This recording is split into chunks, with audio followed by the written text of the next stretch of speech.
नमस्कार, मैं डॉक्टर हरदीप। मैं इस दिल्ली में as a general surgeon and gastro surgeon practice कर रही हूँ। आज जिस टॉपिक के ऊपर मैं आप सबसे बात करना चाह रही हूँ वो है हर्निया। हर्निया होता क्या है? जब भी हमारी एब्डोमिनल वॉल में वीकनेस होती है, हमें कोई बल्ज या कुछ भी स्वेलिंग महसूस हो, तो उसका एक कारण हर्निया भी हो सकता है। जो बल्ज या जो स्वेलिंग होती है, उस एरिया में हमारा इंटेस्टाइन हमारे एब्डोमिनल कैविटी से बाहर की तरफ पुश करने की कोशिश करता है।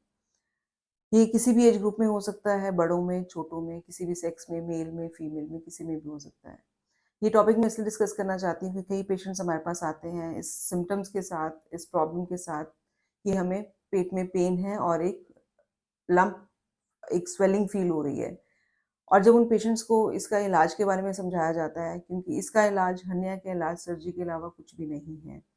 तो उनका सबसे पहला क्वेश्चन होता है कि डॉक्टर साहब, ये तो छोटी सूजन है, छोटी गाँठ है, तो बिना ऑपरेशन के ठीक नहीं हो सकती, ऑपरेशन कराना ज़रूरी है। तो सबसे पहले मैं ये बोलना चाहूँगी कि इसका इलाज सर्जरी ही है और जितनी छोटे हर्निया है, उतना ही ज़्यादा खतरनाक रहता है। क्योंकि जब भी कोई छोटा हर्निया बनता है, छोटा सैक होता है आपका, हम लोग उसको सैक का नाम देते हैं, सैक होता है उसका, उसमें जब भी कभी हमारी आंत या पेट का कोई भी कंटेंट जाके फँसता है, तो उससे छूट नहीं पाता है वो और वो वहीं धीरे-धीरे गलना शुरू हो जाता है।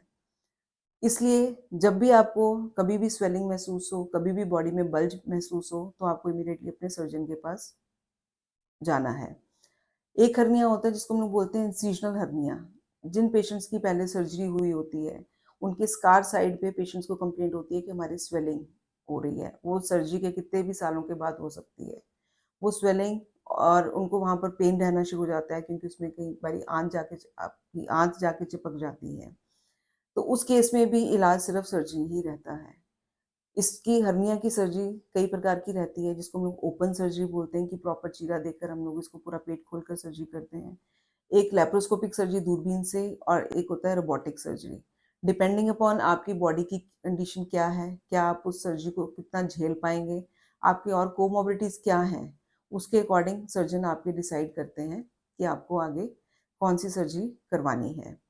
और कई बारी हम लोग जिन पेशेंट्स में जो नॉन इन्फेक्टेड पेशेंट्स रहते हैं, जिसमें बिल्कुल क्लियर सर्जरी रहती है, उसमें हम लोग एक अंदर जाली डालते हैं ताकि उसका रिकरेंस ना हो।